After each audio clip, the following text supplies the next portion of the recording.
47 Days with Jesus. It's a movie. We're going to go watch it. Let's go.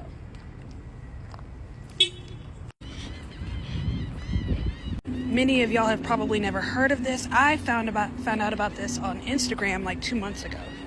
Let's get into it.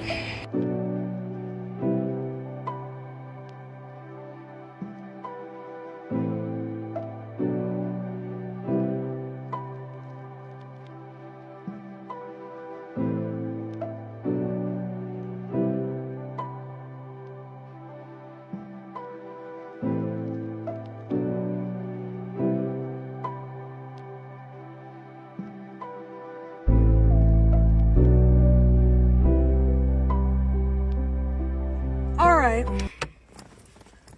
let's talk about it. Yep, I like Two Lights better. So that was 47 Days with Jesus, directed by David Guttel and Emilio Palame, stars Yoshi Barrigas and Catherine Lidstone. If those two names sound familiar to you, they were both in The Chosen at some point. I've only seen season 1. Now, this is not necessary to the film, but I feel like it would be irresponsible of me to not say something. So parents, listen up very quickly. Especially those of you parents who like to do a little bit of research before you take your family to the movies. When you do your research, you may find that this movie is listed as not rated, NR, meaning it doesn't have a rating. Rating as in G, PG, PG-13, R, NC-17. What does that mean? It can mean one of two things. Number one, the film wasn't submitted for a rating. So the rating system is done by the Motion Picture Association, MPA. You see that acronym every time you go to the movies and a trailer pops up.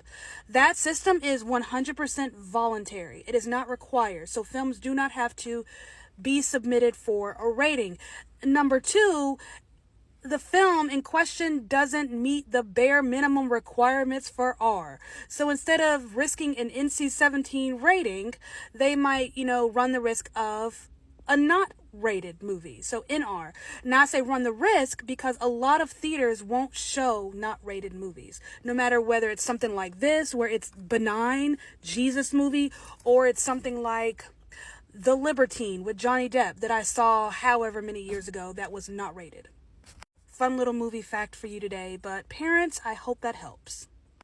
That being said, reviewing Christian films is so difficult because, number one, I am a Christian, so it's very hard and difficult to remain objective and to kind of separate myself and my own faith from what I'm seeing on screen. So that presents a struggle. Number two, the Christian film industry is so determined to set itself apart from the rest of Hollywood, it's really hard to hold it to the same standards. And number three, the standards for Christian films are so freaking low. It's like, how do I objectively and accurately and, honestly and truthfully give a real review for this when I see every other movie that comes out? Like, I can't really hold this to the same standard as the last movie I saw in theaters, which was Imaginary. Before that was Cabrini, which is a Christian film, Angel Studios. This thing that I just saw, I can't even hold it to that standard, because while Angel Studios is determined to produce Christian films, they're determined to produce quality Christian movies, not just those goody two-shoe movies that you only see on PureFlix, but actually quality Christian cinema that anybody of any variety would want to go see. I don't know what to say about this. My first question after having watched this was, what was the point? What is the point of this movie? Like, who is this for? Is this for, family entertainment, or was this made for a Bible study? Have you ever bought like a Priscilla Schreier Bible study or done a study with a small group? And you know how everybody has their book and the leader has their own book, and then there are separate video sessions that you can purchase and watch together as a group and then answer questions afterwards? Like, I felt like that's what I just watched. This was the video companion to whatever Bible study that I would purchase at Lifeway. Does that make sense? Joseph and Juliana have been married for quite some time. They have 2 beautiful children. They are on their way up to visit his parents and spend time with them for the Easter weekend. He is overworked and disconnected, and their marriage is on the rocks, and she has about had it.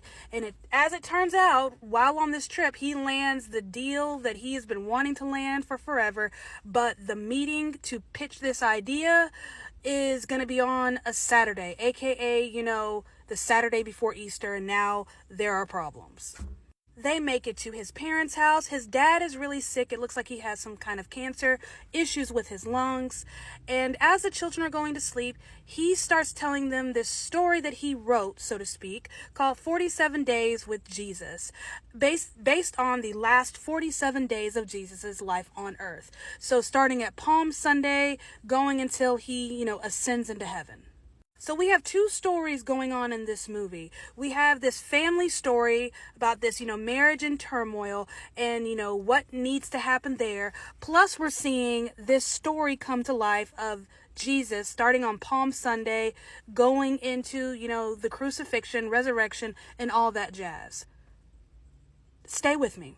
As far as Christian movies go, in comparison to, I'd say, Christian films I've seen in the last 2 years, this is definitely bottom tier. It's not as bad as Journey to Bethlehem, but it's almost close, because I didn't know going into this. I should have known. I don't really pay that much attention to trailers anymore, and that's sad.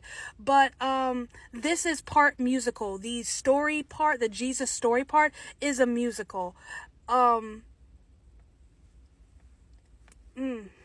The music's great, the songs are great, people sing wonderful, but it just doesn't quite fit. And I understand, this is a story that's being told, but it really felt like I was watching 2 completely different movies. There really was no good bridge between this, current modern story and this biblical story. It felt very disconnected.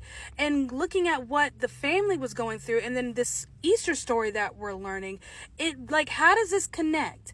What are we... yeah, it's the gospel. We should always be preaching the gospel.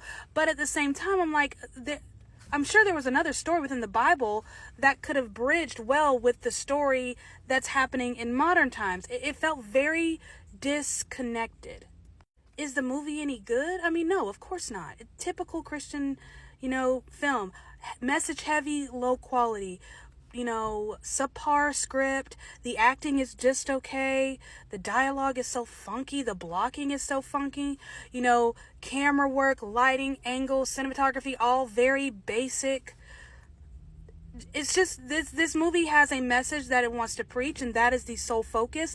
Everything else goes by the wayside. So, typical Christian film. You can hear the frustration in my voice. I'm so sick of it. The Bible tells us that if we're going to do things unto the Lord or whatever, I can't remember the verse exactly, but to do them with excellence. I don't understand why Christian filmmakers can't get with the program. If you want to make a movie for Christians and Christian families, by all means, knock yourself out, but goodness, make a good movie. Would I not recommend this movie? No, I think in spite of it just not being quality, there is definitely some value here. If they don't have a Bible study or small group companion to this movie, they really need to get on that. This would make a good married couples Bible study or a men's Bible study. I think there's a lot in this movie for men, especially fathers and husbands, when it comes to how to balance being a provider, a husband, and a father, and also how to lead your family with integrity and what it means to put Jesus first and leading from that. If you're a Christian family looking for something fun and Christian to do outside the home with your, spouse and your kids, here you go. If you are a church leader of some kind, here you go. I highly recommend watching the movie and seeing how you can incorporate it into your small group curriculum. If you're looking for something positive, something uplifting, something that can help give your faith a little boost, I think this might be good for you. Do I regret watching this? No.